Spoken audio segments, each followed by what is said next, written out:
Okay, Venerable Sister, dear Dhamma friends. So we are going to start with the question and answer session of this Kalalgoda English medium retreat. So I will invite to start with the written questions. Venerable Sir, today we have a total number of 7 questions, Okay. out of which 4 are on meditation and 3 on general. And there are 2 questions in Sinhala. So you want me to start with the Sinhala? We'll start with English. With English, yeah. yes. Venerable Sir, how does meditation help to achieve enlightenment? Thero Saranai. So we'll take that as the last question. We'll take that as the last question and we'll start with the experiences basically.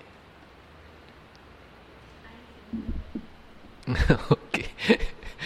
Come on, then we'll start. Api Sinhala එකම.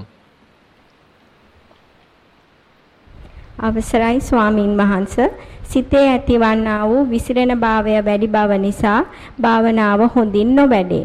සිත තන්පත් භාවය කරා ගෙන යාම සඳහා ගතියුතු උපක්‍රම මොනවාදයි කරුණාවෙන් පහදා දෙන්න. ඔබ වහන්සේට තෙරුවන් සරණයි. නෑ කොහොමත් ඉතින් අපේ හිත විසිරෙන ස්වභාවයෙන් යුක්තයි. ඒක තමයි අපේ මේ හිතේ හැටි. ඒක ඉතින් අපි කවුරුත් පටන් ගන්න උතනින් තමයි. ඉතින් අපි හිතුවොත් අපි වාඩි වෙච්ච ගමන් හරියටම මේ ආනාපාන සතිය නන්ද අපේ මූල කර්මස්ථානය. ඕකේ අපි හිතපු ගමන් හිත එතන හිටිනවා කියලා. ඉතින් ඒක වෙන දෙයක් නෙමෙයි. ඒ නිසා පිළිගන්න මේ හිතේ හැටි මේක තමයි. ඉතින් හැබැයි අපේ මේ වගකීම වෙන්නේ හිතේ හැටි එහෙමයි කියලා හිතට ඔහේ විවිධාකාර අරමුණු වල යන්න දිදී අතහැරලා දාන එක නෙමෙයි. අපි දැන් මේ සැදිලා පැහැදිලා සීලයක් සමාදන් වෙලා මේ වගේ අර ඒ අදහස තියෙන පිරිසක් එක්ක එකතු වෙලා අපි උත්සාහවත් වෙන්නේ හිත මෙල්ල කරන්න. ඉතින් මේ හිත මෙල්ල කරන්න ඉතින් අපි භාවිතා කරනවා බොහොම නික්ලේශී අරමුණක්. එතකොට මේ නික්ලේශී අරමුණ තමයි අපේ භාවනාවේදී මූල කර්මස්ථානයේ වශයෙන් අපි හඳුන්වන්නේ. එහෙම නැත්නම් ෂේම භූමියක් වශයෙන් අපි හඳුන්වන්නේ. එතකොට අපි හිතමු අපි ඒ ෂේම භූමියේ වශයෙන් අපි හිතමු පිම්බීම හැකිලිම වගේ ක්‍රියාවලියක් තෝරගත්තා. එහෙම නැත්නම් ආනාපාන සතිය තෝරගත්තා. එතකොට මේ තෝරගත්ත අරමුණේ අපි නැවත නැවත හිත තියන්න උත්සාහත් වෙන්න වෙනවා. ඒ කියන්නේ දැන් මේ අරමුණ මේ කොයිතරම් නීරසද කියනවා නම් ඇත්තටම හිතට මේ අරමුණේ කිසිම වටිනකමක් මේකේ රැඳිලා ඉඳීමේ තේරුමක් හිතට තේරෙන්නේ නැහැ. ඒ නිසා යා නිරන්තරයෙන්ම අපි ඇසුරු කරපු රාග අරමුණු ඔස්සේ, ද්වේෂ අරමුණු ඔස්සේ, එහෙම නැත්නම් මුලා කරන අරමුණු ඔස්සේ අනිවාර්යයෙන්ම දුවගෙන යනවා. ඉතින් අපි බලන්න ඕනේ මේ දුවගෙන යාම සම්බන්ධයෙන් පසුතැවෙන්නේ නැතුව, ඒක තමයි මේ මනුස්ස හිතේ ස්වභාවය, නොඅඩපු හිතක ස්වභාවය ඒකයි කියලා තේරුම් අරගෙන ඔන්න අපි ඒ සතිමත් බව ඇති වුනහම මෙන්න මේ වෙලාවේ ඔන්න දැන් හිත මං ඉන්න ඕන තැනින් පැන්නා කියලා තේරුම් ගත්තා නම් නැවතත් ගෙනල්ලා තියන්න. හැබැයි මේ ගෙනල්ලා තියද්දි ද්වේෂයෙන් කරන්න එපා. කියන්නේ අපි වෙච්ච දෙයට මේ පැන්න ස්වභාවයට එහෙම නැත්නම් අරමුණෙන් හිත පිට පැනීමට මූල කර්මස්ථානෙන් හිත පැනීමට වෛර කළොත්, ද්වේෂ කළොත් එතනම අපිට තවත් අපි හානියක් කරගන්නවා. ඒ වෙනුවට මේක තමයි ස්වභාවය. දැන් කමක් නැහැ වෙච්ච දේ වුණා. නමුත් ඔන්න දැන් සතිය එළඹ සිටියා. කියලා අර ඒ විදිහට ටිකක් කාරුණික ස්වභාවයකින් නැවතත් අපි ගෙනල්ලා තියා ගන්නවා නම් මේ අරමුණේ ඔන්න ඉස්සරහට තව පොඩ්ඩක් යන්න පුළුවන්. ඉතින් ආයෙත් නැවතත් හුස්ම රැල්ලක් දෙකක් කොහොම දිගට යනවා. ආයෙත් හිත පිට යනවා. හිත පිට ගිහිල්ලා අපි හිතමු විනාඩි කිහිපයක් ඔන්න රැඳිලා හිටියා. සම්පූර්ණයෙන්ම මුලා වෙලා හිටියා. හැබැයි ටික කාලයක් යනකොට ඒ කියන්නේ ටික වෙලාවක් යද්දී ඔන්න තේරුණා දැන් එතන නෙමෙයි ඉන්න ඕනේ මෙන්න මේ මූල කර්මස්ථානයකයි ඉන්න ඕනේ කියලා තේරුම් ගියා. ඒ වෙලාවේ නැවතත් ගෙනල්ලා තියා ගන්නවා. ඔන්න තව පොඩ්ඩක් දුර අරගෙන යනවා. ආයි පිට පයින්නවා. ආයි ගෙනල්ලා තියා ගන්නවා. ආයි පොඩ්ඩක් දුර අරගෙන යනවා. ආයි පිට පයින්නවා. ආයි ගෙනල්ලා තියා ගන්නවා. ආයි පොඩ්ඩක් දුර අරගෙන යනවා. වෙන කිසිම ක්‍රමයක් නැහැ. ඉතින් ඔහොම අරගෙන යන්න කාලයක් යනකොට අර හිත පිට පැනලා මුලා වෙලා ඉන්න කාල පරාසය, කාල පරිච්ඡේදය අඩු වෙනවා. කියන්නේ අපි තුමු මුලා වෙලා ඉන්න කාල පරිච්ඡේදයේ මුලදී අපි තුමු විනාඩි 10ක් තිස්සේම විවිධාකාර අනවශ්‍ය අරමුණු වල මුලා වෙලා හිටියා. අපි කාලයක් තිස්සේ යනකොට මේ විනාඩි 10 ඔන්න විනාඩි 8ක් ඇතුළත අපිට තේරෙනවා මෙතන නෙමෙයි ඉන්න ඕනේ මම මෙන්න මෙතෙන්ටයි යන්න ඕනේ කියලා තේරෙනවා. තව කාලයක් යනකොට විනාඩි 5 යනකොට තේරෙනවා. තව කාලයක් යනකොට විනාඩි 4 යනකොට තේරෙනවා, 3 යනකොට තේරෙනවා, විනාඩියක් යනකොට තේරෙනවා. ඊට පස්සේ පැන්න ගමන් තේරෙනවා. පැන්න ගමන් තේරුණා නම් ඔන්න ආයෙ ගෙනල්ලා තියාගන්නයි තියෙන්නේ. ඊට පස්සේ ඇත්තරම මේ හිත පිට යනවා කියන එක ඇත්තරම භාවනාවේ තව තව දියුණු වෙන්න හිත පිට යාමම යාට මේ ලොකු දැනුමක් ලබා දෙන දෙයක් වෙනවා. තමන්ගේ ආධ්‍යාත්මික ස්වභාවය තේරුම් ගන්න, නැත්නම් හිතේ යාන්ත්‍රණය තේරුම් ගන්න, තමන්ගේ ප්‍රබලව තියෙන කෙලෙස් ස්වභාවයන් මොනවාද කියලා තේරුම් ගන්න, යට තැම්පත් වෙලා තියෙන ආශ්‍රම අනුශය ධර්මයන් මොනවාද කියලා තේරුම් ගන්න, අන්න හිත පිට යාමම ලොකු උපකාරයක් වෙනවා. එහෙනම් අපිට අර මුලදී තමයි චුට්ටක් මේ හිත පිට යාම ලොකු කංකරච්චලයක් කරදරයක් බවට දැනෙන්නේ. නමුත් පස්සේ කාලේ ඒකෙන් තමයි අපි ඉගෙන ගන්න ඕනේ. ඒකෙන්ම තමයි අපි ඉගෙන ගන්න කොයි වෙලාවටද මේ බොහොම නිසංසලව හිටිය හිත මොන වගේ අරමුණු වලටද ටක් ගාලා පයින්නේ. මොන වගේ ඇල්මත්ද මගේ තියෙන්නේ. මගේ තියෙන රුචි අරුචිකත්වය මොකද්ද? මම රාග චරිතයක්ද නැත්නම් මම ද්වේෂ චරිතයක්ද විතර්ක චරිතයක්ද නැත්නම් මේ ඔක්කොම මාගාව තියෙනවද? මොකද්ද මගේ ඇතුලේ තියෙන දැවෙනම ප්‍රශ්නේ?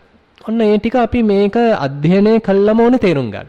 එතකොට අර මේ හිත පිටපයින්නවා කියන එක කරදරයක් වෙන්නේ නැහැ තවදුරටත්. ඒ වෙනුවට දැන් තමන් බොහොම නිස්කලංකව ඉන්නවා. දැන් බලාගෙන ඉන්නේ දැන් කොයි වෙලාවෙද හිත පිටපයින්නේ. හිත පිට පැන්න නම් අන්න ලොකු දැනුමක් එනවා. මෙන්න මේකටයි පැන්නේ. අන්න එතෙන්දී රාගයක් තුල ඉන්න බව දැන ගැනීමම බුදුරජාණන් වහන්සේ කියනවා සම්දිට්ඨික ධර්මයක් කියලා. ඒක මේ සෑහෙන සාරවත් දෙයක්. මොකද දැන් තවදුරටත් රාගයෙන් මුලා වෙලා නෙමෙයි ඉන්නේ. ඔන්න රාගයට පැන්නා කියන එක වැටහීමක් වශයෙන් අවබෝධයක් වශයෙන් එනවා. එතකොට ඒක සාරවත් දෙයක්. මොකද අපි රාගයෙන් මුලා වෙලා නැහැ. දැන් රාගයට ගිය හැටි දකිනවා. දැක්කනම් අන්න ඒක පෝෂණය නොකර අන්න යා නැවතත් හිත ඇතුළට එනවා. ඔන්න දේශයට හිත පැන්නා. දේශයට හිත පැන්නා කියලා තේරුම් ගන්නවා. තේරුම් ගත්තනම් එයා නැවතත් එනවා. ඒ කියන්නේ අපිමයි මේ හැම දෙයක්ම පෝෂණය කරන්නේ. අපි පෝෂණය කරන්නේ නැත්තම් අපෙන් ශක්තිය ලබන්නේ නැතුව එයා දියාරු වෙලා දිය වෙලා නැවතත් අපි ගාවටම එනවා. ඉතින් ඒ වගේ දෙයක් සිද්ධ වෙන්නේ. නමුත් අපි මුලදී හුඟක් වෙලාවට අර එක අරමුණේම ඉතින් තබන්න උත්සාහවත් වෙන නිසා මේ පිට යාම හරිම කරදරයක් වශයෙන් සලකනවා. නමුත් මුලදී උත්සාහවත් වෙන්න ද්වේෂයෙන් නෙමෙයි, Taman ගැන වෛරයකින් නෙමෙයි, නැවත නැවත උවමනා කරන මූල කර්මස්ථානයට ගේන්න උත්සාහවත් වෙන්න. ඒක අත්‍යවශ්‍යයි. හැබැයි කාලයක් යද්දී හිත මෙල්ලුණාට පස්සේ ඒ හිත පිට යාමම ලොකු සාරවත් අවබෝධයක් අපිට ලබා දෙන හොඳ මේ මොකක්ද ඒකට කියන්නේ සම්පතක් බවට පත් වෙනවා. Bhante, can you please explain this in English, because there are some yogis who cannot understand, who are not very fluent in Sinhala. Yes. So the question is related to how one can sort of handle this distracting. Rather, I mean, how one can handle these distractions happening in the mind, how one can reduce it. So basically, we have the kind of phobia that if our mind goes to an external object, so we get frustrated. Immediately we get frustrated. So that itself is a hindrance. So rather than, we have to acknowledge that our typical human mind is typically cannot stay at one object. So that is the nature of the mind, nature of the undeveloped mind, we can say. So that is why we say take 5 precepts or 8 precepts and we come to a like-minded to a place where all like-minded people are sort of striving, and we are sort of making an effort. So we are selecting a fairly neutral sort of undefiled object, and we are trying to keep our mind on that object, keep on paying our attention to that particular object. Say we are paying our attention to rising and falling. Then each and every rising, we are trying to keep our mind focused on to rising. Each and every falling, we are trying to keep our attention on the falling. So mind is not interested in this process because it's a very neutral, uninterested, unattractive process. So mind automatically goes to its habitual attractive lust, habitual attractive hatred. So that is the nature. So once we understand that it has gone, okay, it is not now in the present moment, not now in the say meditation object, rather now it has distracted to some other external object. So once we realize that, without punishing ourselves, without cursing ourselves, just just draw it back to the meditation object. Kindly draw it back. Look after yourself like a mother. Look at your mind as a child which is still not very much tamed. So now the child is gone to a wrong object. So mother, as a mother, you are looking after your, say, only son, only, say, daughter. So you take him back to the proper place. So similarly, you take your mind back to the meditation object. And then again, couple of thoughts, or rather couple of breaths, you are still keep on going, paying attention. So again it shifts to the wrong object. Again you are coming back. Again it going in the proper object. Again it shift. So this going out and bringing back, going out and bringing back, it's a sort of a thing that everyone has to do. There is no any other alternative. So we keep on how to do it. So the development is that the time period, that how long we get deluded in that distracted object, get reduced. Say for example, at the beginning, say we are being deluded for 10 minutes in a distractive object, and we don't know where we are just simply completely out of mindfulness. So then after 10 minutes only we get to know, okay, I have lost mindfulness, I have to come back to the breath. Then again we are coming back. After a while, instead of spending 10 minutes, we will be understanding it within, say, 7 minutes. Later within 5 minutes. Later within 1 minute. And once you are developed, once your mindfulness is improved, then within a second, or just once it drift from the main meditation object, you know it. So ultimately the beauty is, ultimately the mind may stay within yourself, maybe associating the main meditation object, and why this mind distract into another object, why this mind jumping to another object becomes kind of a knowledge for you. So it reveals sort of information to you, explaining that what is the characteristics in you, what is the temperament in you. Are you a lustful character? Are you a hatredful character? Are you typically a more thinking character? So what are the main sort of character traits in you? So these things are certain revealing characteristics that we need to understand. Without knowing ourselves directly, we can't correct ourselves.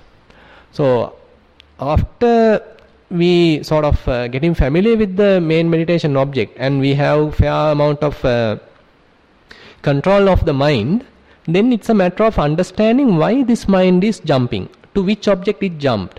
What are the reasons? What are the causes? More and more you understand it, it becomes a kind of a knowledge base for you.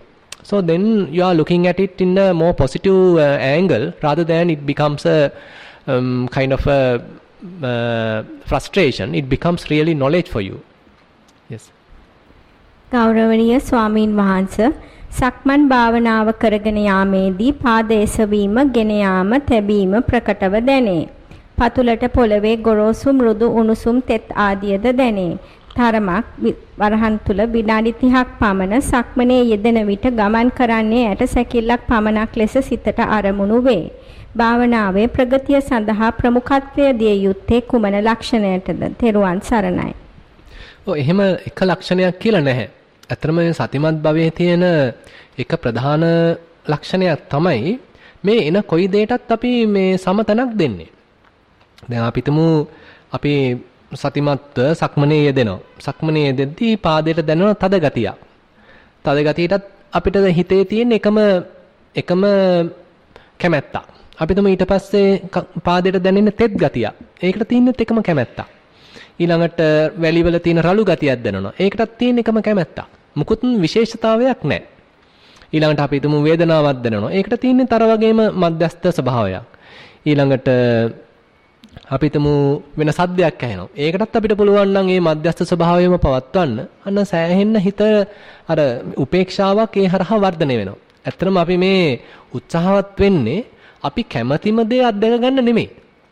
ඉතින් අපි හිතුවොත් මේ භාවනා පාල පරිච්ඡේදයේදී මම කැමැතිම මේ අත්දැකීම මට ලැබෙන්න ඕනේ කියලා. ඉතින් ඒ කියන්නේ අපි යන පාර වැරදි එහෙමනම්. මොකද අපි මුලින්ම අපිව හදාගෙන නිකන් එක පටු මාර්ගයක් හදාගෙන මට මෙන්න මේ අත්දැකීම් ටික විතරක් ලැබේවා කියලා නෙමෙයි වුණොත් යන්නේ. ඒක නෙමෙයි වෙන්න ඕනේ. අපි යන්න ඕනේ මේ කොයි දේ මගේ සතියේට අරමුණු වෙන අරමුණු පමණයි. මේක හොඳය නරකය කියලා තීරණය කරන්නේ මන් තුල දැනට පවතින ආශ්‍රවානුශ්‍රය ධර්මයන්. නමුත් මන් තුල දැනට මම එකකටවත් විශේෂත්වයක් දක්වන්නේ නැත්නම් මේ කොයි දේ ආවත් කොයි එකත් එකයි. අන්තිමට ඉතින් අපි කායානුපස්සනාව මට්ටමින් බලනවා නම් කොයි දේ ඇවිල්ලා සතර මහා ධාතු.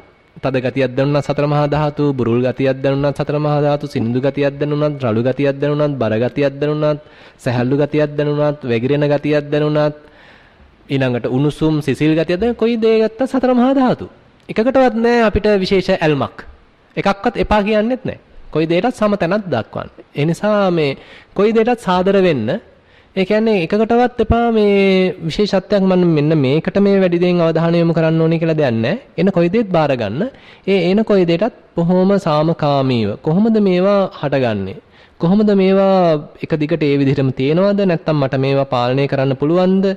මම කැමති දේද මේ පහළ වෙන්නේ? නැත්නම් මම අකමැති දේවල් පහළ වෙනවද? කැමති දේත් මම කැමති දේ පහළ වුණාට පස්සේ මං කැමති තාක් එක රැඳෙනවද? මන්න මේ වගේ දේවල් නිකන් පරීක්ෂා කරලා බලන්න. අන්න එතන තමයි ලොකු සාරයක් තියෙන්නේ. එතනම තමයි අපිට වැටහෙන්නේ මේක මට පාලනයක් නැහැ. මට ඕන දේ නෙමෙයි ඇත්තටම මේ දැනෙන්නේ. මට ඕන දේ දැනුණත් මං බලාපොරොත්තු වෙන තාක් ඒවා පවතින්නේ නැහැ. අන්න ඕහරහා තමයි තේරෙන්නේ මේ කිසිම මට පාලනය කරන්න පුළුවන් තත්ත්වයක් මෙතන නැහැ කියන එක අන්න එතකොට තමයි තේරෙන්නේ. නමුත් අපි මුලින්ම ඔන්න මේ සැකිල්ලක් ගහගත්තොත් මෙන්න මේ කෑල්ලම විතරක් මට තේරෙන්න ඕනේ කියලා ඒ හරහාම ලොකු ආතතියක් අපිට මේ හිතේ ඇති වෙනවා. ඒකම මහා කරදරයක් වෙනවා. ඒ ටිකක් විවෘත මනසකින් යන්න කොයි දෙයකට සාදර වෙන්නයි තියෙන්නේ. So this question asks about so what are the characteristics that we have to have to be interested in walking meditation. So there is no any such specific characteristic. In one sense we can say we have to be pay our attention to the lower part of the body, that is to the foot. But when we are paying our attention to the foot, there is no any specific characteristic that we have to pay attention. Rather, we have to pay attention to all the characteristics available. Say for example, if we are experiencing stiffness, so we have to acknowledge that stiffness. If we are experiencing roughness, we have to acknowledge that roughness. If we are experiencing smoothness, softness, then we have to acknowledge that. If we feel the wetness of the sand or the earth, then we have to acknowledge it. If it is dry, still we acknowledge it. If it is hot, we have to accept it. If it is say wet, still we have to accept it. If it is cool, we have to accept it. So likewise, so we have to maintain kind of a very neutral mind, equanimous mind to all the types of experiences. So we have no any kind of preference to anything. So whatever happens are all the characteristics of the four elements. So particularly in the walking meditation, what we are experiencing is the elements. So when we are coming to that experiencing of the sensations, are mostly the element characteristics. So don't keep any kind of preference to any of the characteristics. Just accept whatever available. So when you have such open-minded awareness, there are many advantages. One thing is you will understand that even though you have certain preferences in your mind, what is appearing are entirely different. So you can't predict what will happen in the next moment. So what characteristic will be predominant at a given moment is entirely random type of. It depends on various causes. So it's our responsibility is to just to be aware of these characteristics. So when a particular characteristics appear, we are simply observing it, how it is arising, how it is changing, when it is disappearing. Is it possible for me to maintain it for a long time? If it is a kind of a preferable characteristics, am I able to maintain it for a long time as much as I like it? Or is it fairly vulnerable and it disappear as it likes, not asking from me? And next moment, entirely different characteristics may appear. So ultimately we will understand, so these characteristics are fully causal. So it depends on the cause and effect. So I am completely unable to keep any kind of control to this process. So that's a very good understanding in the anatta, the non-self, where we will understand, so this whole process is external. We have no governing ability. We have no governance to any of these things. Venerable Thero, could you please explain Anatma Sanya, also the connection between Anatma and next birth? Buddha Saranai.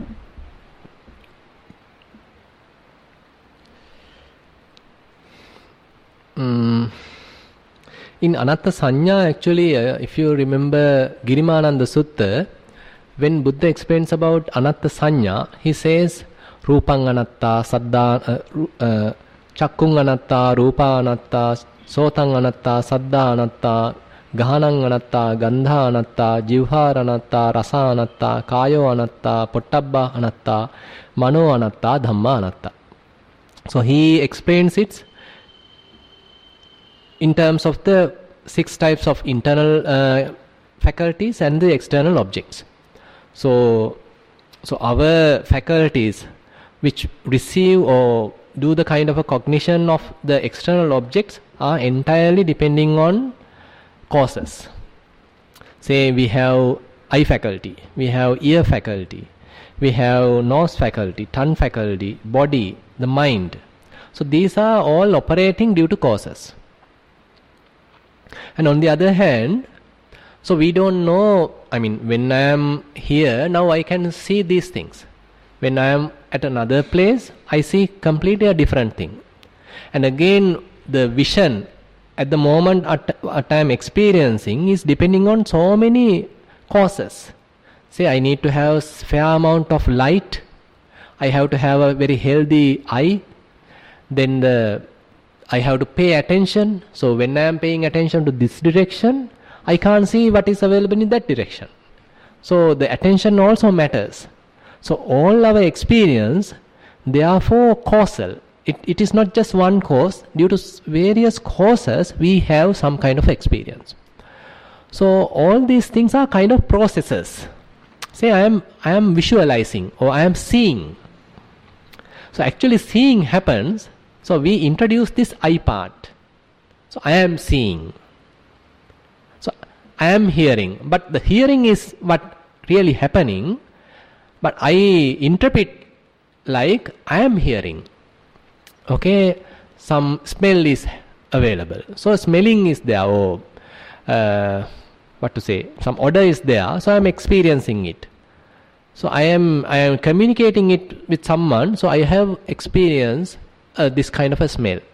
So I am tasting. Okay, I am now tasting say tea. So it touches the tongue and the certain cells are sort of stimulated, then the signals are going to the brain. So it's entirely a reaction. Chemical process happening, the neural process happening. So a lot of things are happening. But to this process, now I am introducing a new concept. I am tasting a tea. But the tasting is there, but I am externally introducing this I part. I am tasting a tea.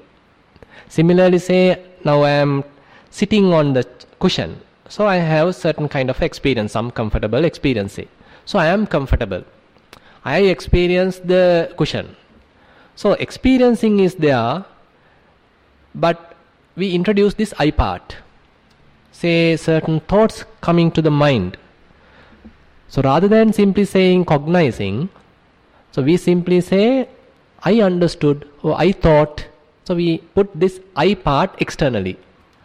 So ultimately through the non-self, Buddha explains that all these things are certain experiences, certain processes. So due to ignorance, we are putting this I part, we are introducing this I part. So this whole meditation process is simply diluting this I part, I component, and simply being with the experience. Say when I am walking, I forget about that I am walking, I forget about this I part, I am just being with the experience. Okay, when my foot touching the floor, so I experience roughness. So I don't know I part, So I am reporting, okay, roughness is there, softness is there. This roughness arising, it changes, it disappears.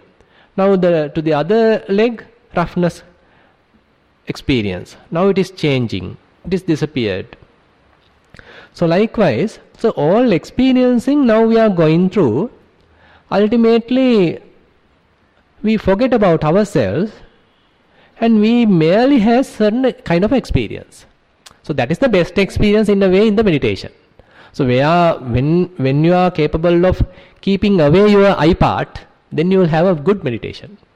But when I part is there, it hinders the meditation.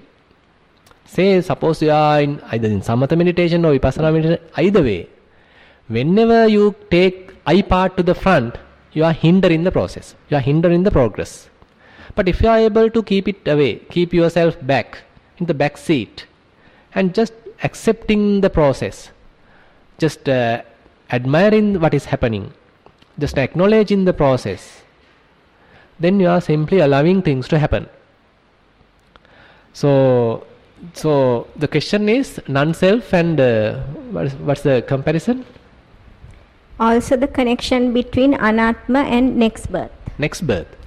So the thing is, so basically this self view is something we artificially introduce due to ignorance. So we are artificially introducing this I component, but unfortunately, suppose there are majority of us, so we ignorantly think that I am the one talking, I am the one say eating, I am the one say catching or killing, stealing, whatever thing. So always we have this ignorance. So whenever we do some kind of an action, some weighty action, especially the say wrong action, this I component is very high. So there's an kind of artificial I is there. So that ultimately, since there is I, so I am volitionally then doing something. It is not something naturally happening, but I am volitionally, deliberately doing something. So for that I have to pay. So in the sense, say I volitionally say killed an animal. So while killing or before killing, I have a grudge or I have a hatred towards that animal. While killing, I know I am the one killing. So this I identification is so strong at that time. So the karmic force get accumulated due to that. So more and more we have this I identification, then the higher will be the karmic result. So that produces the next birth. So but suppose an arahant, for example, he may be preaching, he may be looking at things, and he may be eating, he may be drinking, but there is no I component. So there is no karma then there is no rebirth. So I mean, say for example Buddha, after 35 years he become enlightened at the age of 35 years, and then he lived till 80 years. So for 45 years, so he was preaching, he was a teacher, and he is the one who did the, say in our terms, he is the one who did the large amount of kusala karma, I mean the wholesome deeds, but there is no result for that, because he attained parinibbana. It doesn't have some kind of I component to any of the actions he performed. So all things are sort of as a cause and effect. So he preaches when certain, I mean the facilities and when the conditions are satisfied, the circumstances are there, then he preach. Then he go to another place when the circumstances are there, when the opportunity is there. So likewise, so they are operating based on the different level. So there is no I generation. So therefore there is no karma generation, and there is no rebirth for them. So similarly in the vipassana, so even you don't need to become an arahant to experience it. But in the vipassana, you come to a stage where you do minimum amount of karma. Can't say the zero, kind of a minimum amount of karma. So at that time, So your self is fairly diluted. Things are naturally happening. Things are naturally evolving, and you are simply acknowledging it, accepting it. You don't react. Rather, you be mindful, and you know what are the more wise way of attending to something, interfering to something, and the interfering term is also not so correct. How you need to support or put your hand, or else you simply be with yourself. So karma generation is barely minimum, bare minimum. So actually vipassana, you are understanding, through vipassana you will understand how new karma is not going to generate. So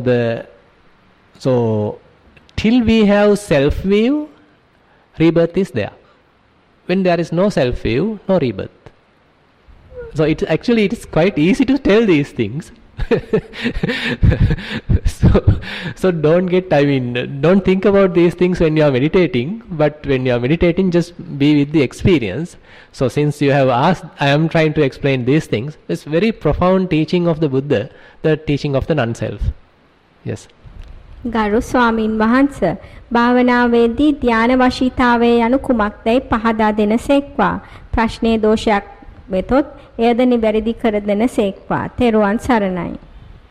ඔව් ධ්‍යාන ගැන කතා කරනකොට මේ ධ්‍යානවල පෙන්නනවා පස්සාකාර වශීතාවයක්.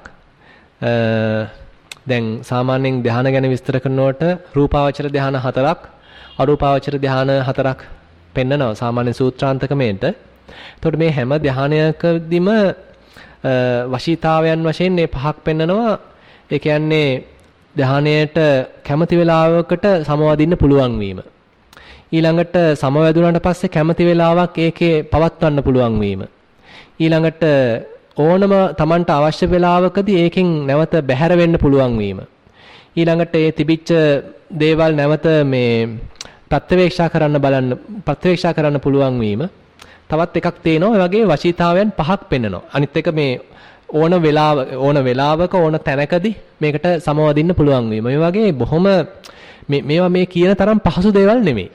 එකක්වත් මේ කිසි දේවල් පහසු දේවල් නෙමෙයි. දැන් අපි ටක් ගාලා පොත පෙරලාම වශීතාවයන් පහයි තියෙන්නේ කියලා ඉතින් කියවලා දාන්න පුළුවන්. මේ එකක්වත් හැබැයි පහසු දේවල් නන් නෙමෙයි. හැම ධානයකට යනවා කියන එකත් පහසු දෙයක් නෙමෙයි.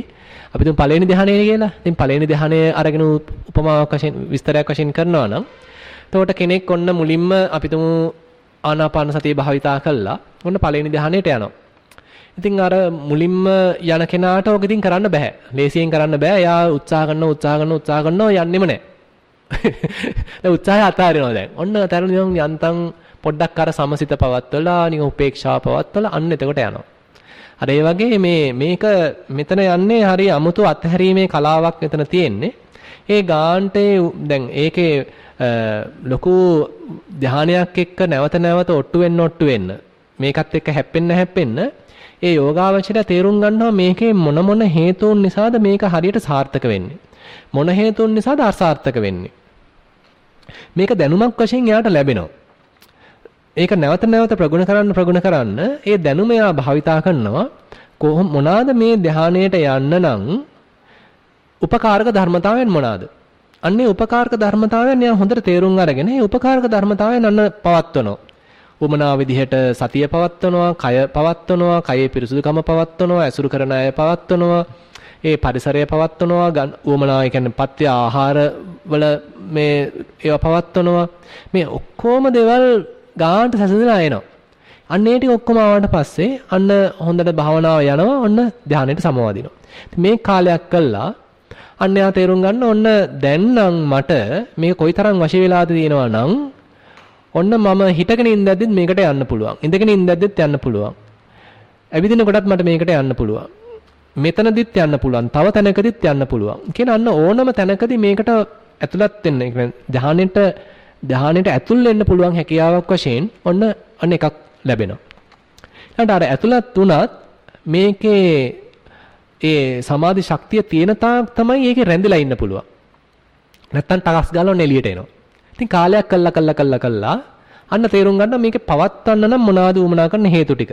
අන්න ඒ ටිකත් අල්ලගත්තා නම් ඔන්න පවත්වන. ඔන්න විනාඩි 5ක් ඉන්නවා, 10ක් ඉන්නවා, 20ක් ඉන්නවා, පැයක් ඉන්නවා. දැන් ඕමනා කාලයක් ඔන්න මුලින් අදිෂ්ඨාන කරලා යනවා. ඔන්න මම ධානයට යනවා, පළවෙනි ධානයට. පැය භාගයක් මේකේ ඉන්නවා. ඊට බය බාහිර ටක් ගාලා එකෙන් එළියට එනවා. ඉතින් මේවා මේ කියන තරම් ලේසි නෑ. ඉතින් මම නැවතත් කියන්නේ ඒකයි. මේ කියන්න නම් හරිම ලේසි. ඊළඟට ඔන්න එහෙමත් ගිහිල්ලා ඔන්න අරකේ ඉන්න ගමන් ඉඳන්දි ඕන වෙලාවක එළියට එන්න ඕන නම් ඒ කියන්නේ අපි භාගෙට අදිෂ්ඨාන කළා ගියාට මොකක් හරි නිසා යාට උවමනාව වෙනවා නම් ටක් ගාලා එළියට එන්න අන්න එතනත් වශීතාවයක් වශයෙන් ප්‍රගුණ වෙනවා. ඉතින් හරීම ඔය වගේ ඉතින් මේවා ඇත්තටම මේ මුළු ජීවිත කාලයක්ම වැය වෙන දේවල්. ධානයක් වශී කරනවා කියන්නේ මුළු ජීවිත කාලයම පවා වැය වෙන දේවල්. ඉතින් විශේෂයෙන්ම ඉතින් බුදුරජාණන් වහන්සේගේ දහමේ සමත ඉතින් ධානය ඇත්තටම අපි කතා කරන්නේ සමත භාවනාවේදීනේ. ඉතින් ඒක භාවිතා කරන්නේ මේ සමාධිය වඩා ගන්න උපක්‍රමයක් වශයෙන්. මේක නෙමෙයි අපේ අවසාන ඉලක්කය වෙන්නේ. ඒ නිසා අපි සමාධියක් කියන එක අවශ්‍යයි. නමුත් අපේ මුළු භාවනා ජීවිතේම අපේ මුළු ආධ්‍යාත්මික ජීවිතේම පරමාධ්‍යාශය වශයෙන් අපි මේ ධානයක් වශී කිරීම තබා ගත්තොත් එතන අපි පොට වරද්දගෙන තියෙන්නේ. මොකද අපි එතකොට මේ සමාධියක් ඔස්සේම ඔට්ටු වෙනවා, සමාධියක් ඔස්සේම හැප්පෙනවා. නමුත් ඊට එහා තියෙන හිතේ දියුණු කරන්න පුළුවන් දහසකුත් එකක් ගුණධර්මයන් අපෙන් මේ මගහැරලා යනවා. නිසා අපි සමාධියක් වඩා ගන්න ඕනේ ඒක විපස්සනාවට පාදක කරගෙන. ඒකෙන් මේ විපස්සනාවට ප්‍රයෝජන ගන්නෙ කොහොමද? අපේ ප්‍රඥාවත් දියුණු කරගන්නේ කොහොමද? අන්නේ දැක්ම සහිතව අපි මේ සමාධියක් දියුණු කරනවා නම් අට සමාධිය අපිට ආවත් ඊළඟට හොඳයි නාවත් ප්‍රශ්නයක් නැහැ කියලා අන්න සමහිත පවත්තමින් විපස්සනා පැත්තෙන් ගිහිල්ලා ඊට එහා ගැඹුරු පැතිවලට යන්න පුළුවන්. ඒ නිසා ඉතින් ඔය වගේ තත්ත්වයක් තමයි ඉතින් කියන්න තියෙන්නේ ධ්‍යාන වශීතා සම්බන්ධයෙන්. So the question is about the mastering jhana. So there are 5 types as far as I think 5 is the correct term. 5 මේ වශීතාවෙන් 5යි නේද? මට ඒකත් හරියට මතක නැහැ. කාට මතක කෙනෙක් ඉන්නවද? 5 ආකාර වශීතාවයනේ හරිනේ. එතකොට මේ so this question asks about the mastering of jhana. So as you may know there are 8 types of jhana typically in Dhamma explained according to the sutta description. The 4 material jhana and the 4 immaterial jhana. So each jhana has 5 types of mastery. How one can enter jhana. So how one can stay in the jhana, how long one can stay in the jhana, how one can emerge from jhana, and after emerging from jhana, how one can reflect back, contemplate back about the characteristics of it. So likewise, this 5 mastery of jhana is available, and none of these are easy things. These are extremely difficult things. So this takes years of your time. So not only years, maybe the whole lifetime you have to spend in mastering jhana.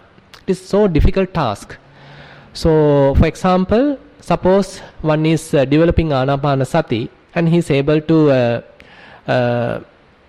focus on the breath, and ultimately he become proficient in the breath, and say he is sort of getting familiar with the nimitta, the sign, and ultimately he is able to absorb to the sign.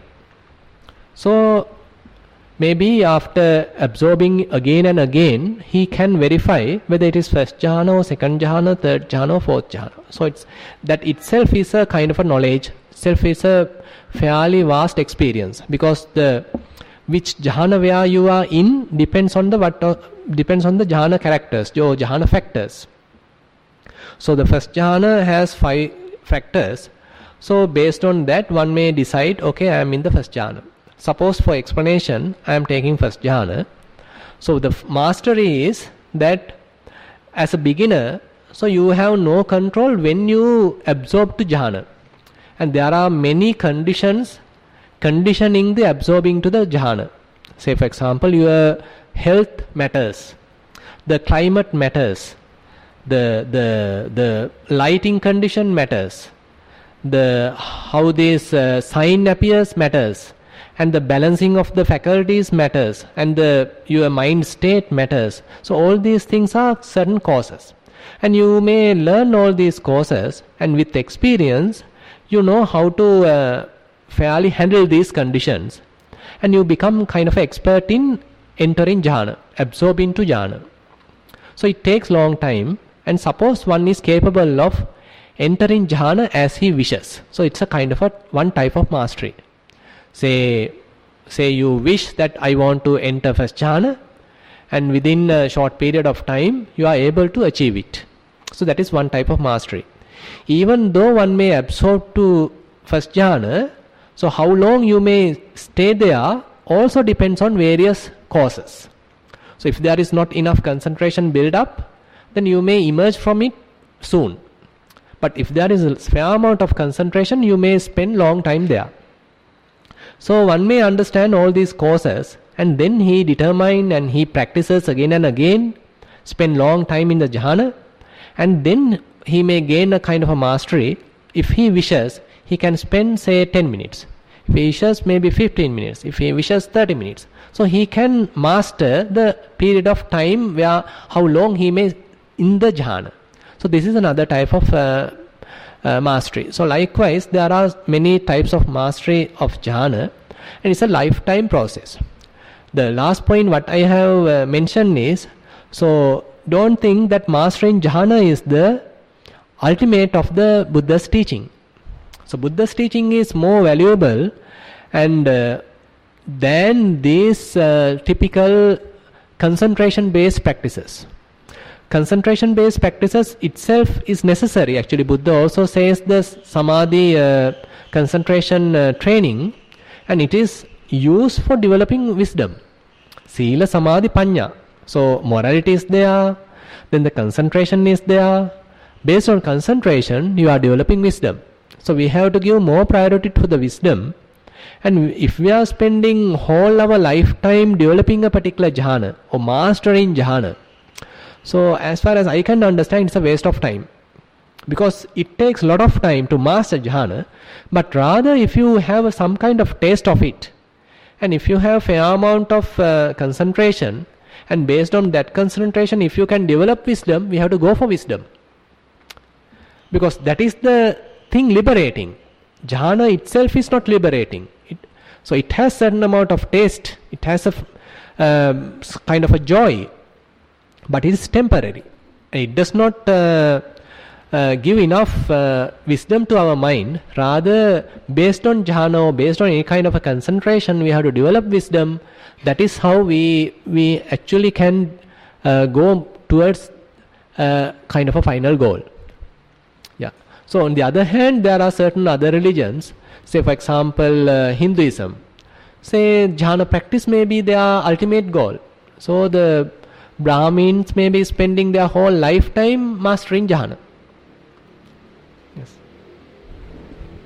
Venerable Bhante, when a person has observed the 8 precepts, please explain how one should meditate on the partaking of food.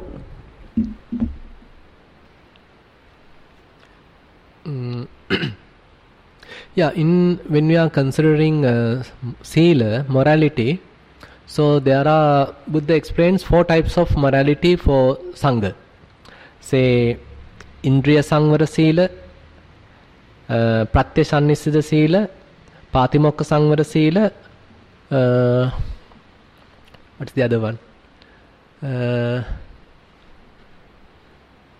Okay, the Indriya Samvara Sila is the restraining of the faculties. Patimokka Samvara Sila is the understanding of the code of the rules and then adherent to it. Patyasannissita Sila is where this topic comes in. So we have to be restrained in what we are using. Say as monks, so we are using say robes. So what purpose I am using a robe? So is it to beautify myself, or is it to show that I am more noble than yourself? So is it to just show off? So all these are wrong causes. So there are proper causes on the other hand. Okay, just to cover myself. So just to avoid the wind coming in, just to avoid or protect from the cold, protect from the wind, protect from the sun, protect from mosquitoes, flies. Likewise, there are proper causes. So similarly, say food. So I think the question is related to the food. So food, am I eating just to improve my complexity? Not the complexity, what is it? Complexion, right? So just to develop the skin color. Or am I want to become very beautiful? So am I want to so Buddha has given it very strong words. So neva davayana madayana na mandanayana na vibhusanaya. So is it like say the wrestlers? So they are eating just to become more stronger, to combat with the other party, to win the game. So am I eating with that idea? So there are say another bad woman that they want to attract others by making their bodies beautiful. So am I eating for that purpose? So there are some lean people that they want to have more flesh. They want to become fat. So am I eating to become fat? So likewise, so Buddha is explaining various causes that people are eating. That all those causes are wrong causes. So but there are proper causes also. So this body depends on food. So without food, I can't sustain this body. So I need to understand that. So if I am thinking, okay, I have to give up food, I don't take any food. So that is going to an extreme. So Buddha don't advocate that. Buddha don't acknowledge that, accept that. So he tells, so this body depends on the food. It is made out of food. So eat proper amount of food. And again, so in order to meditate, in order to practice, we need fair amount of strength. So we need to have that strength. So we are eating to have that strength. So likewise, proper causes are there. So when we are as practitioners, if we know these proper causes, and when we are eating, if we know that why I am eating, am I eating to sustain this body? So in a way we can wish, okay, while each lump of rice when I am eating, let this be useful in this practice. Due to this food, let this body stay longer, so that I can have long time to practice. And say, since I am not finding this food with by force or by harming others, by killing others, but with innocent methods I am getting this food. So as here someone else coming and donating the food, giving food as dana. So now I am just accepting whatever is given. So I have no preference. So it's entirely a kind of a very innocent type of eating, because you have no control, you have no preferences. Whatever is given, you are eating. So it's a very beautiful in a way, because when we are at home, we have our preferences. So if we are fairly rich, so we can select what we need. So our fridge has various types of food. So we go there and we select what we like, or we go to the supermarket and we buy what we like. So we have that buying power. So we are fully operating based on the craving. But here, someone else is coming and donating food, offering us food, and we either like it or not, we have to eat it, because otherwise we can't sustain the body. So if we have this kind of attitude, so then there is no greed for food. So we are simply eating just to sustain the body, to maintain the body, and it may not be the best food.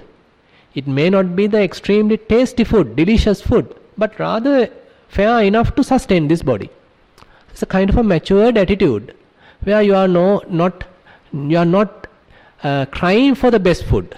You are not crying for the delicious food. Whatever given is enough for the time being. So just be happy with what is given.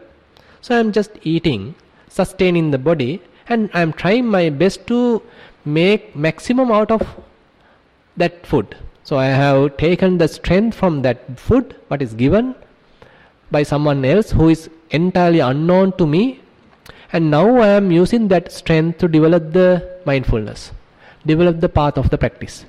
So very beautiful, like in a way. So understand these things.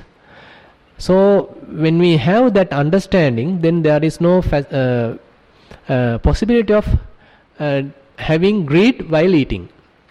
And Buddha explains another way that while eating, on the other hand, you can understand this food is nothing but 4 elements.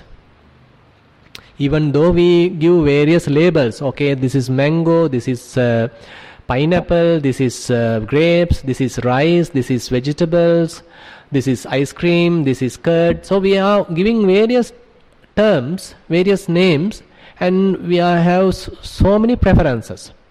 But when we understand ultimately these are merely 4 elements, then all these preferences are no more. What is available are all matter. Just Patavi, Apo, Tejo, Vayo. And the body which is absorbing this, that's also 4 elements. So and Buddha says, so when, say for example, just for easy understanding, I am asking from you. Now when rice, a lump of rice is taken and put inside the mouth, is this rice now? No. Now I am in the mouth of a yogi. So it doesn't know. So it doesn't know whether it is at the moment in a ball, or whether it is now in a spoon, or whether it is now on a mouth, in a mouth. It doesn't know, because it is just merely in a way unconscious. In a way it is it has no faculty to know it. And is the body knows, on the other hand? The body knows that when it is things are in the tongue, so this is the so we can say, I mean, okay, this is the ice cream, this is the thing, okay, we can analyze it and say. But on the other hand, so the teaching, the Buddha says that the body also doesn't know. It's our mind that proliferates and tells, okay, this is delicious, this is ice cream, this is curd, and all blah blah blah. That we are giving names, but ultimately, in the ultimate sense, body also doesn't know. So it's a kind of a combination, or the external elements coming in and absorbing into the body. Body is also elements, just mixing up of elements to elements. So when we reflect like that, based on the elements, then we have some kind of a non-self attitude. So it is not that I am eating food. It is not that I am eating rice and all these things. All these things are names, but rather it's a kind of a process happening. The 4 elements are coming and joining or mixing with another types of 4 elements. And another aspect of reflection is the repulsiveness. I think you all know it, that understanding this food is repulsive. So even though it appears very beautiful and appealing when it is outside, when it take it into the mouth, it becomes repulsive. When it go inside the stomach, still more repulsive. Once it goes to intestines, again more repulsive, and as when it is going out, extremely repulsive. So these are the ways that Buddha asking us to reflect in terms of the food. As yogis, we can contemplate like this. So then it becomes a meditation actually. So this ahare patikula sanya is one of the 40 meditation objects. Bhante, I think these 2 questions are similar, so I'll read both together. Okay. But Venerable Sir, what is meant by Dhamma Bodha, and what do you need to know to come into that state? Venerable Sir, how does meditation help to achieve enlightenment?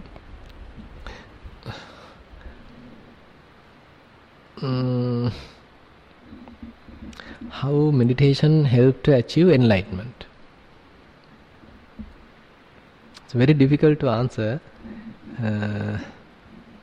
So thing is, so we need to understand what is enlightenment in the sense then. So according to Buddha, so we will say enlightenment is Nibbana. So according to Buddha's definition of the Nibbana, so Buddha defines Nibbana as Ragakkaya, Dosakkaya, Mohakkaya. So complete eradication of lust or greed, complete eradication of hatred, complete eradication of delusion. So at the moment, am I entirely free from these three? So none of us are free from all these three. So I have certain amount of lust, certain amount of greed. So I have certain amount of hatred, I have certain amount of delusion. So we first have to acknowledge it, to accept it at the moment. So I am not telling that the momentary kind of a purification. Say every one of us in a particular time while we are going through the meditation, momentarily we may have a fairly pure state of mind. That is in a way entirely free from defilements. That we need to acknowledge. And Buddha says it is so. But the ultimate sense is the complete eradication of the complete uprooting of these three unwholesome states. So we have to understand, at the moment I haven't come to that state. So I am not an arahant at the moment. The arahant is someone who has no even a little amount of lust, greed, hatred and delusion. It's entirely free from those impure states. So at the moment I have it. So we all have to accept it. We all have to acknowledge it. So my mind is not yet fully free from lust. My mind is not yet fully free from hatred. My mind is not yet fully free from delusion. So then what I have to do is to try my best to purify the mind. So if I know that my mind gets to lust when certain causes are there, so it picks the lust, it becomes lustful. When causes are there, it becomes angry. When causes are there, it gets deluded. So when I am humbly accept it, then I have to find solution to avoid it. So why it is going through? Why it is jump into lust? Why it is jump into hatred? Why it is getting deluded? Even though I know that these are bad things, even though I know that these are harmful things to the mind, still mind goes to that. So if I have that kind of reasonable understanding, then I need to find some way to avoid it, some way to develop the opposite. So how I can become, instead of greed, I have the generosity. Instead of hatred, I have loving kindness. Instead of delusion, I have wisdom. So I have to develop the opposite side, the positive side. But at the moment, I don't have enough of it. So at the moment, I am not generous enough. At the moment, I am not more loving to the others. At the moment, I am not enough wise. So therefore, I have to develop certain things. So the meditation, therefore, is to develop these positive characteristics, positive qualities, and on the other hand, to reduce these unwholesome qualities. So therefore, meditation, bhavana, means the development of the mind. So we develop the positive qualities, and Buddha explains what are the positive qualities which are more conducive for the enlightenment. So Buddha explains as 4 satipatthana, the 4 establishments of the mindfulness, then the 4 types of effort, then the spiritual iddhipada, what are called 4 spiritual faculties, not the faculties, what we call iddhipada. Some term is there, I can't remember it. So then the spiritual faculties are there, then as the enlightenment factors, path factors. So likewise, Buddha explains certain positive qualities that we need to develop. Path to success, yes. Spiritual parts to success, whatever things, striving, yes. So these things Buddha explains, so please develop these things. So at the moment, you don't have yet developed these things. So please develop these things. So Buddha encourages us. So at the moment, mind does not have enough mindfulness. At the moment, mind does not have enough concentration. At the moment, it does not have enough wisdom. So we acknowledge it, we understand it honestly, humbly, and so we have to work hard to develop these positive qualities. And on the other hand, we understand, okay, still my mind is lustful, still my mind goes to hatred, getting angry, still my mind getting deluded, so I have to somehow work hard to restrain myself develop the mind to avoid these things. So certain hindrances are there which is hindering the enlightenment. So I have to work on it. So the meditation is therefore, we can say, development of the positive or the wholesome qualities and the reducing or the addressing the unwholesome qualities. Second question. Yeah. What is meant by Dharma Bodha and what do you do? Sorry, and what do you need to know to come into that state? It's a vague question. It's very difficult to say what is Dharma Bodha. Say understanding about Dhamma can explain in various terms, no? I mean, say if someone is telling, okay, I know what is dana. So it is one type of understanding. So one may say, I know how to meditate, another type of understanding. So it's very vague. It's you have to define the question properly, so then we can answer. Otherwise, it's so I ask you to again raise the question with proper terms, with giving some more directions, more explanation, more information. Then it is easy to answer. Otherwise, it's difficult to give a proper answer. And again, I encourage you to put more your meditation related questions. Then actually I can help you, because these other questions are also welcome. We can have a good discussion, but encourage you to have more into your practice. So if you have more questions, we can spend some more time. Otherwise, we can wind up the session.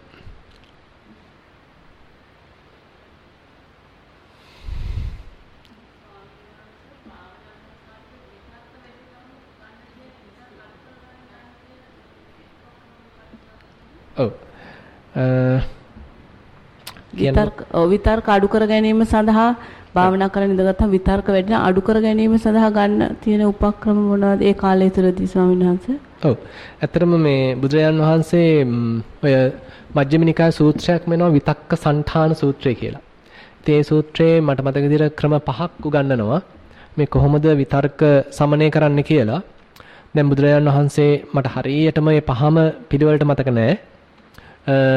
බුදුරජාණන් වහන්සේ කියනවා අපිටම දැන් මොන හරි කාම විතර්කයක්, ව්‍යාපාද විතර්කයක්, විහිංසාව විතර්කයක් ආවහම එක පැත්තක් අපිට හිතන්න පුළුවන් මම මේ රකින්න සීලයට මේක ගැලපෙන්නේ නැහැ, මගේ මේ ඉන්න තත්ත්වයට ගැලපෙන්නේ නැහැ, අන්න ඒ වගේ කියලා අර තමන් ගැන තමන් දැනට පවත්වගෙන යන චරිතයත් එක්ක ගලපලා මේක සමනය කරගන්න කියනවා. ඒක එක පැත්තක්. අනිත් පැත්තෙන් ඒකට ප්‍රතිවිරුද්ධ පැත්ත හිතේ වර්ධනය කරන්න පුළුවන්. අපි කාම විතර්කයක් ආවා නම් ඒකේ අසුබයක් වදලා ඒක සමනය කරගන්න පුළුවන්. ඊළඟට වෛර සහගත දෙයක් ආවා නම් මෛත්‍රියක් වඩලා අයින් කරන්න පුළුවන්. අන්න ඒ වගේ ප්‍රතිවිරුද්ධ පැත්ත වඩලා මේ හදා ගන්නත් පුළුවන්. තව පැත්තකින් දැන් විතර්කවලට දැන් අපිටම මොනවා හරි අරමුණක් එනවා කියන්නේ අකමැති අරමුණක් අපිටම කාම විතර්කයක් ඒ අරමුණක් කියන්නේ ඒ පැත්තට අපේ අවධානය ගිහිල්ලා දැන් තියෙන්නේ. ඒ වෙනුවට බුදුහාමුදුරුවෝ කියනවා ඒක වෙනුවට වෙන අරමුණක් ගන්න. මේකට අසති අමනසිකාර දාන්න. දැන් ඒ අරමුණම හිත හිටියොත් තමයි දැන් මේක වැඩෙන්නේ. මොකක් හරි විතර්කයක් ආවා, අපිටම කාම විතර්කයක් ආවා. ඔන්න දැන් හිත හිතා ඉන්නවා. හිත හිතා ඉන්න තාක් මේකෙන් ගැලවෙන්න බෑ. ඒ වෙනුවට අපි මේ පැත්ත බලන් ඉන්නව වෙනුවට දැන් මම මේ පැත්ත බලන් හිටියොත් මේකමයි පේන්නේ. මම මෙයා ඔහේ ඉඳද්දි මේ පැත්ත බලා ගන්නවා. දැන් මොකද වෙන්නේ? දැන් මෙයා අමතක වෙනවනේ. අන්න ඒ වගේ මේ මම බලා හිත රැඳිලා හිටිය අරමුණට අසති අමනසිකාර දාන්න කියනවා. ඒක නවදුරටත් මෙනෙහි කරන්න එපා. ඒ දිහා බලන්න එපා. එයා අත්හැරලා දාලා අමතක කළා වෙන අරමුණක් ගන්න. නිකන් දැන් මේ අපි හිතුවොත් මෙයා තව හිතා යන්නේ. මේක ඔහේ තීද්දෙන් අපි දැන් මම මේක දිහා බල හිටියා. ඒක වෙනුවට මම මේක දිහා බල ඉන්නවා දැන්. ඊපස්සේ අර හිත පොඩ්ඩක් වෙලාවක් අර මේක දිහා බලපු ඒ ශක්තිය තියෙනකන් චුට්ටි දුරක් යාවි. නමුත් එයාට මේක අමතක වෙනවා. මොකද අපේ අවධානය වැඩියෙන් දැන් මේකට යොමු වෙනවා. එතකොට මේ අසති අමනසිකාර හරහා එතකොට මේක මූලික අරමුණ වෙලා ප්‍රධාන අරමුණ බවට පත් වෙලා ඔන්න මේක සමනයටපත් වෙනවා. ඒ තව පැත්තක්. ඊළඟට තව පුළුවන් ඔය මේ මෙනෙහි කිරීම කරන්න කියනවා. ඒ කියන්නේ මෙනෙහි කිරීමක් වශයෙන් දැන් අපි හිතමු අපි මූල කමඨහනේ ඉඳද්දී නම් වෙන විතර්කයක් ආවේ. දැන් මූල කමඨහනම නැවත ටිකක් වීරිය වඩලා මෙනෙහි කරන්න කියනවා. අපි හිතමු දැන් ආනාපාන සතියේ ඉන්නවා. දැන් මම ආනාපාන සතිය ටිකක් ඔන්න හැදීගෙන එනකොට ඉතින් මම ඔන්න දැන් මම මුලින් ඔන්න හුස්ම ගන්නවා හෙලනවා කියලා ඔන්න මම ඕකේ ගියා. විතර්කයක් එක්ක ගියා. දැන් මට ටිකක් ඔන්න පුළුවන් වුණාට පස්සේ මම ඕක නතර කළා. ඒකට මම දැන් බලාගෙන ඉන්නවා. හුස්ම ගන්න එක බලන් ඉන්නවා, හුස්ම හෙලන එක බලන් ඉන්නවා. ගන්න එක බලන් ඉන්නවා, හෙලන එක බලන් ඉන්නවා, මෙනෙහි කරන්නේ නැහැ. හැබැයි මේ මෙනෙහි කිරීම නතර කරපු නිසා ඔන්න කාම විතර්කයක් එනවා. එතකොට මොකද කරන්නේ? කාම විතර්කයේ වෙනුවට අර මෙනෙහි කිරීම නැවත පටන් ගන්නවා. ආයි හුස්ම ගන්නවා, හුස්ම හෙලනවා. හුස්ම ගන්නවා, හුස්ම හෙලනවා, ආයි පටන් ගන්නවා. අර නැවත මෙනෙහි කිරීම පටන් ගත්තාම අන්න එතන වීරයෙන් අපි නැවත අරමුණට දැම්ම නිසා, අපේ උමනා කරන අරමුණට දැම්ම නිසා අන්න ආයි අරක මගහැරලා යනවා. එතකොට අර මෙනෙහි කිරීම මේ විදිහට භාවිතා කරන්නත් පුළුවන්. තව කියනවා බුදුරජාණන් වහන්සේ මේ මෙච්චරම මෙහෙම කළත් මේ හරියන්නේ නැත්නම් මේ හොඳට නිකන් දැඩි වීරයක් අරගෙන දත්මිටි කාලා හරි මේක නවත්තන්න ඕනේ වගේ කියලාත් කියනවා. ඒ වගේ ඉතින් විවිධාකාර ක්‍රම භාවිතා කරන්න පුළුවන්. ඒ කියන්නේ විතර්ක සමනය වීම හැබැයි හොඳටම වෙන්නේ තව අපි මේ භාවනාවේ මේ ක්‍රමානුකූලව වර්ධනය වෙනකොට. කියන්නේ අපි කොහොමත් හිත විතර්ක වලට යනවාමයි. ඒ යද්දී නැවත ඔන්න අරමුණට ගෙනලා තියාගන්නවා. තව පොඩ්ඩක් දුර ඉතින් අරමුණේ යනවා. ඔන්න ආයේ නරක දෙයකට පයින්නවා. ආයෙ ගෙනල්ලා තියාගන්නවා. ආයෙ ටිකක් දුර යනවා. ඉතින් ඔහොම වෙන්න ඔන්න ටික අර වැරදි අරමුණු වල අනවශ්‍ය අරමුණු වල ඉන්න ස්වභාවය නැති වෙලා යනවා. ඊළඟට හැබැයි අනිත් පැත්තෙන් අපි තේරුම් ගන්න ඕනේ අපි දැන් මේ භාවනා කරන කාලේ විතරක් විතර්ක සමනය කරන්න කියලා අපි උත්සාහත් වෙලා මදි. නමුත් අපි හිතලා බලන අනිත් කාල වේලාවලදී අපි මොකද කරන්නේ? අපි අපේ හිතට ඔහේ ඉබාගාතේ කැමති දෙයක් හිතා වෙන ලෝකවල අතරමං වෙලා ඉන්න දෙනවා නම් ඉතින් මේ භාවනා කරන කාලේදී විතර්ක සමනීමක් බලාපොරොත්තු වෙන හරිය අමාරුයි. මොකද අපි මේ විතර්ක සමනයන විදිහට නෙමෙයිනේ හැසිරලා තියෙන්නේ. අපි අනිත් වෙලාවවලදී පුළුවන් තරම් හිත වල්මත් වෙන්න ඉඩ දීලා කැමති දේවල් හිතා ඉන්න හිතට ඉඩ දෙනවා. දැන් අපි භාවනා මධ්‍යස්ථානට ආවට පස්සේ ඔන්න අපි බලාපොරොත්තු වෙනවා ආනාපානෙම හිත ඉඳී කියලා. ඉතින් ඉඳීද? ඉන්න බැහැනේ දැන්. මොකද එයා ඉඳලා තියෙන්නේ මෙච්චර වෙලා වල්මත් වෙලානේ. අපි ඉඩ දීලා තියෙන්නේ වල්මත් වෙන්නනේ. ඒ නිසා අපි පුළුවන් තරම් උත්සාහවත් වෙන්න ඕනේ. විශේෂයෙන්ම භාවනා කරනවා නම් මේ හිතට අර ඒ විදිහට යා කැමති අරමුණු වල කැමති කාල පරාසයක් වල්මත් වෙලා ඉන්න නොදී අපි මේ මොකක් හරි කුසල අරමුණක එහෙම නැත්නම් එයාට හානි නොවන අරමුණකවත් අඩුතරමින් රඳවන්න අපි උත්සාහත් වෙන්න ඕනේ. හිත ආරක්ෂා කරගන්න අපි උත්සාහත් වෙන්න ඕනේ. එහෙම නැතුව ඉතින් හරි අමාරුයි විතර්ක සමනයක් කරන්න. ඔව්. ඔව්.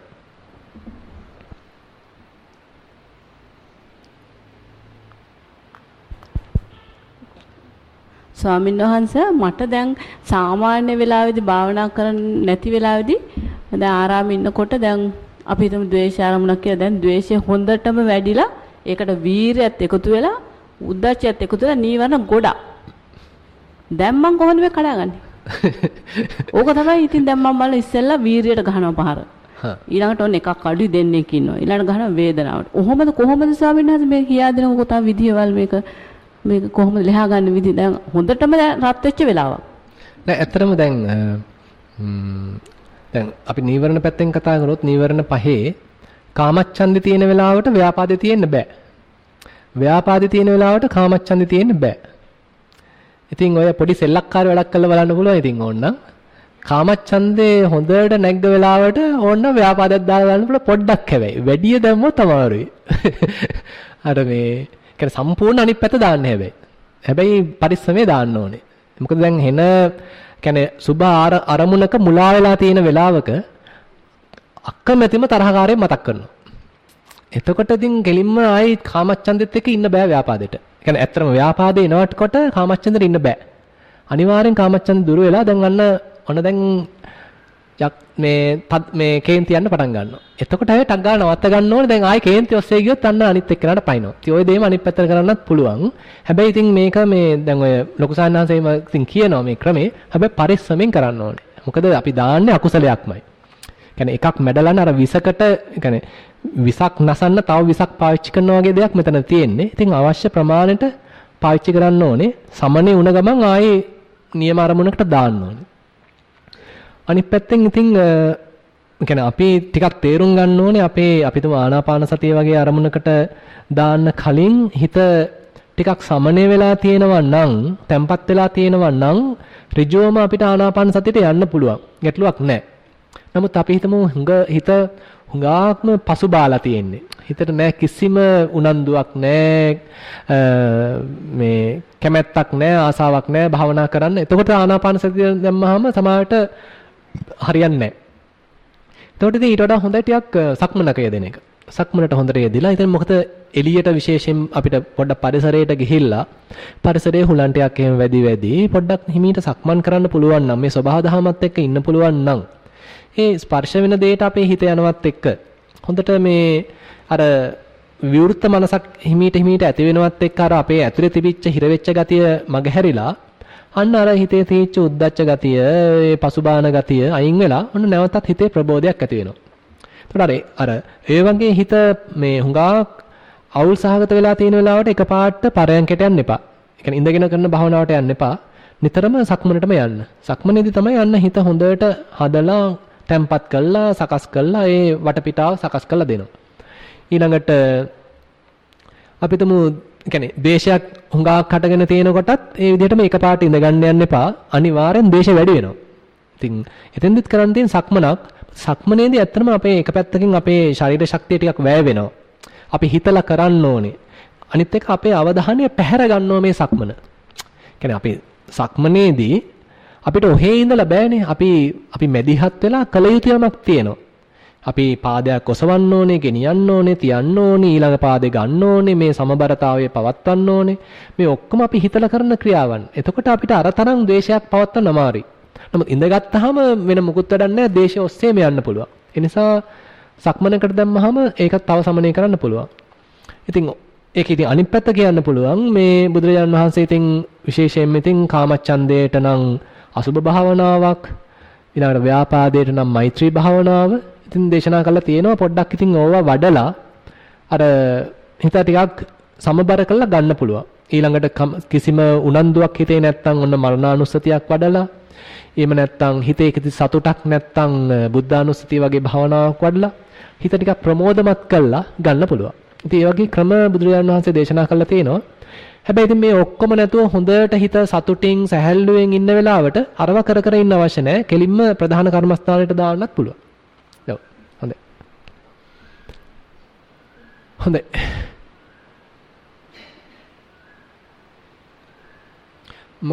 මොකද්ද මේ what did it? So the question was about how to handle hindrances. So there are several methods, not only the hindrances, the vitakka, so various distractions. So thing is, our mind tends to think various things. So it is not that our mind likes to just sit quiet, just stay quietly, but rather it enjoys thinking. Keep on thinking. So we don't want to think, but it's keep on thinking. So the question is how to avoid this unnecessary thinking. So there are various things, kind of methods, techniques that Buddha has explained. One sutta called Vitakka Santhana Sutta comes in Majjhima Nikaya, where Buddha explains 5 methods. So one method is, say, when you are engaged with some unwholesome type of thinking, say your mind is going on lustful thinking or hatredful thinking or deluded or something like that, so then you understand, okay, I am now having observed certain sila, morality, and so what I am thinking is not sort of suitable for this kind of morality, or the state of my the demeanor, so state of my attitude or state of myself. So you become sort of morally shamed, morally afraid, fearful about what is going on in the mind. So thinking like that, you sort of have a kind of a repulsive attitude of what is going on in the mind, and that way you withdraw your mind from the unwholesome way of thinking. Another technique is that say these things are developing when we are paying our attention to that object again and again. Say for example, say I am developing a lustful stream of thoughts. So more and more I engage in that object, more and more I see that object, certain signs, good signs, again and again the lust develops. So without paying attention to it, just ignore it and pay entirely take your attention to another object. So Buddha used the terms asati amanasikara, where our mind develops some kind of quality only when the mind harbors that object, only when mind captures that object. But rather if we simply neglect that object and turn our mind to some other object, pay our attention to an entirely different object, then the previous object loses its strength and ultimately disappear. So you deliberately pull your attention and put it to another object, and that way also you can avoid this wrong thinking. And on the other hand, Buddha explains if the mind is more lustful, you can develop the asubha bhavana, the repulsiveness of the body. So you can, various ways you can understand the loathsomeness, the repulsiveness of the body. And if the mind is more with anger, you can develop loving kindness. So you develop the opposite quality. So that way we can handle lust and the hatred. And if you have no energy, if you have no motivation, then you develop some kind of death reflection. So then it will give some energy, some kind of urge to practice. And the other thing is, if you have no joy, no piti, no kind of happiness in the mind, you can develop some amount of buddhanusati, the thinking about, reflecting about the Buddha's good qualities. So that gives some happiness, some peace to the mind. So these are certain techniques that Buddha has explained. And that's all I said, right? Yeah.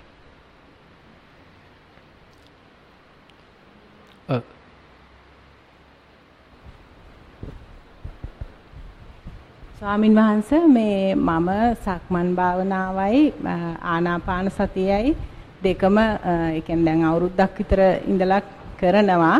වැඩිපුරම මේ සක්මන් භාවනාව තමයි කරේ.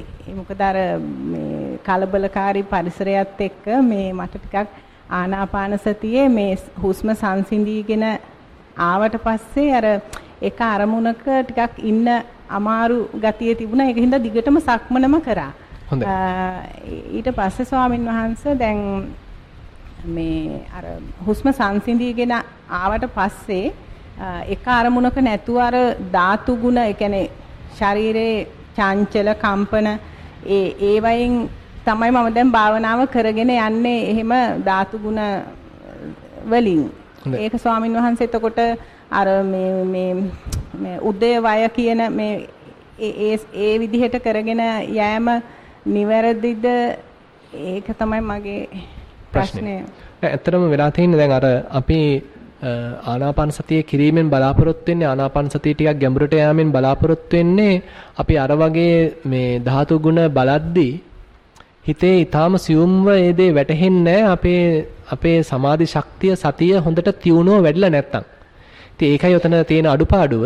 ඉතින් අපි ඒ නිසා ටිකක් වෙලා ආනාපාන සතියේ ටිකක් දුර ගිහිල්ලා ටික හොඳට සතිය තියුණු කරගෙන, සමාධිය තියුණු කරගෙන, තියුණු සතියක් සමාධියක් සහිතව අර දේ වඩන්න ගියා නම් අතන තියෙන ඊටාම සූක්ෂම වන්දමින් සිද්ධ වෙන වෙනස්කම් අහු වෙන්න ගන්නවා. එහෙම අහු වෙනවා ස්වාමින් වහන්සේ. ඒ කියන්නේ එක දිගටම නෙමෙයි, සාමාන්‍යයෙන් දවස ඇතුළත කරද්දි දැනෙනවා. ඔව්.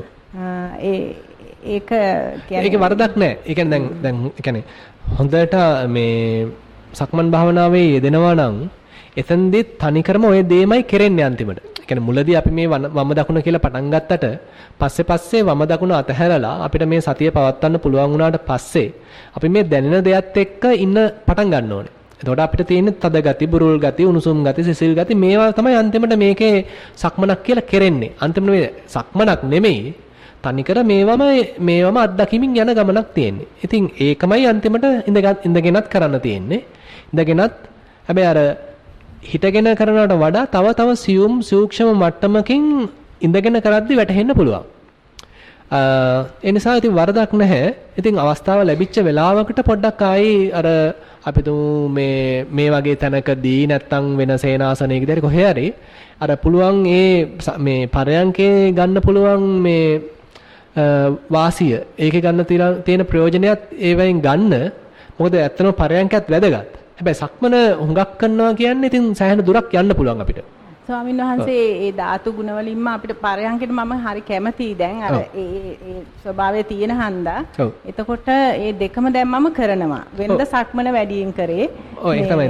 අර ගෙදෙද්දී දැන් අතන ගැඹුරකට යන්න අවස්ථාවක් නැති නිසා ඒක සක්මනින් කරන්න. ඒක කිසි වරදක් නැහැ. දැන් ස්වාමීන් වහන්සේ ගෙදරදී පුළුවන්. මොකද අර නිශ්ශබ්ද පරිසරයක් ඕනේ නැහැ අර අන්න හරි. ඒ දක්වා දිනුනාට පස්සේ අවශ්‍ය නැහැ. ඒක හරි. අවශ්‍ය නැහැ. මේ ඊට පස්සේ ස්වාමීන් වහන්සේ ඒක දිගටම ධාතු ගුණ බලාගෙන වඩනවද? ඒ කියන්නේ මේක සෑහෙන කාලයක් යනකම් කරන්න ඕනේ. ඒ කියන්නේ දැන් බුදුරජාණන් වහන්සේ කියන්නේ ඉති අජ්ජත්තං වා කායේ කානුපස්සී විහෙරති. ඉති බහිද්ධාවා කායේ කායනුපස්සී විහෙරති. නැත්තම් කියනවා සමුදයානුපස්සී කායස්මින් විහෙරති. මේ කියන්නේ ඇතිවීම ස්වභාවය බලමින් වාසය කරනවා. නැතිවීම ස්වභාවය බලමින් වාසය කරනවා. ඇතිවීම නැතිවීම ස්වභාවය බලමින් වාසය කරනවා. ඉතින් මේ වාසය කරනවා කියන වචනේම පාවිච්චි කරන්නේ කාලයක් තිස්සේ මේක කරන්න ඕනේ. අපි දර එකපාරක් වාඩි වෙලා බැලුවාම පේන දේම නේද මේ ඊළඟ එකෙදිත් වාඩි වුණාම කියලා මේක අපිට අර තර්ක ඥාණයෙන් තේරුම් ගත්තට වැඩක් නැහැ. එහෙම මේ තර්ක ඥාණයට වැටහීම ප්‍රමාණවත් නැහැ. මේක නැවත නැවත කිරීම හරහාමයි හිතේ භාවනාමය ඥානයක් වශයෙන් දියුණු වෙන්නේ. ඒකයි එතනින් අර එහින්දා කලබල නොවි ඊළඟ පියවරට මේකට යන්න ඕනේ කියලා කලබලයකින් තොරව මේක නැවත නැවත කරන්න. නැවත නැවත කිරීම හරහාම හිත ස්වාභාවිකව වැඩෙනවා. ඒ කියන්නේ දැන් හිත අපි දැන් මුල් කාලෙදී අපි විස්තර බලන්න කියලා කියනවා. ඒ විස්තර බලන්න කිව්වට සතිය නැති නිසා සමාධියක් ඒ තරම් නැති නිසා ඒ තරම් විස්තර පෙනුන්නේ නැහනේ. නමුත් කාලයක් ඔන්න දිනු කරනකොට කලින් නොපෙනෙච්ච විස්තර පේන්න ගන්නවා. නමුත් ඒක අපි අතහැරලා දැම්මොත් මේක ඉතින් මෙච්චර කල් කරන්න ඕනේ කියලා අතහැරලා දැම්මොත් ඒක වෙන්නේ නැහැ. අන්න ඒ වගේ දැන් මේ විස්තරත් හොඳට බල යනකොට අන්තර විස්තර වෙනුවට අන්න මේ විස්තරවල තියෙන පොදු ලක්ෂණයක් වශයෙන් ඇතිවීම නැතිවීම ස්වභාවයක් වශයෙන් මතුවෙන්න ගන්නවා.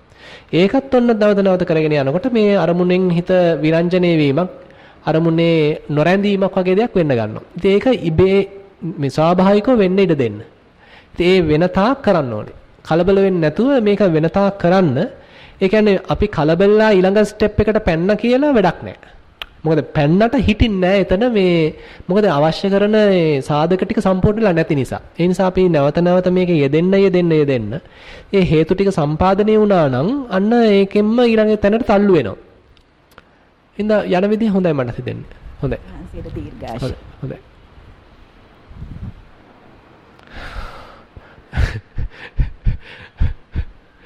So she asked the question.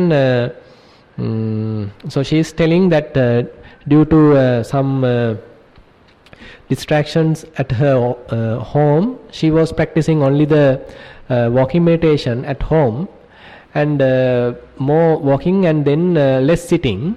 And now, due to the continuous practice, she was able to experience some arising and passing away of the certain element characteristics while in walking as well as in the sitting, and she is now capable of practicing both sitting and walking both at home, irrespective of the sounds and all the disturbances are there.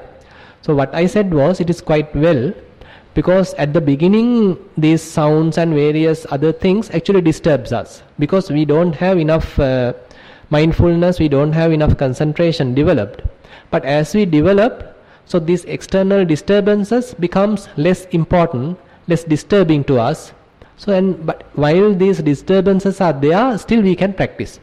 So therefore, and again, this practice, what she's doing now, that is experiencing these various characteristics and how they are arising, how they are passing away, we have to develop again and again. So we should not be in a hurry to jump to the next step. Rather, we have to spend fairly long time in this particular state, in this particular practice, and ultimately, naturally, it will take you to the next step. So it has to happen naturally. So we can't force the meditation to grow. Our duty is to do the daily practice. That's all. So we should not take much of a burden that I have to do this again I have to do, how long I am doing it. So that's all unnecessary thing. So just do it as a duty. Now say for example, so now for how long are you eating rice and curry? So we don't complain, no, right? I mean, every day, so even today I ate rice and curry. So still tomorrow I have to eat. So similarly, you take the meditation also something like that. So don't think that I have practiced yesterday, so why should I practice today also? You don't take that attitude. So today also you do the duty. Okay, spend some time in meditation. Tomorrow also we do the same thing. So ultimately, naturally, so meditation become a part and parcel of your life. So it becomes a habit of your life, and that is how we have to go. So don't make it a kind of a burden. Rather make it a kind of a hobby, that you are doing it as a daily practice, as a daily event of your life. Okay, I think enough for today. So actually, respected Bhante is supposed to come today to deliver the Dhamma talk. So most probably he will be here by 5 o'clock. So I think, so thanks for the active participation for the question and answer session. So I'll meet you again, you on tomorrow at 1 p.m. and expect you to be here at 5 p.m. To listen to Dhamma talk. So thank you very much for the participation.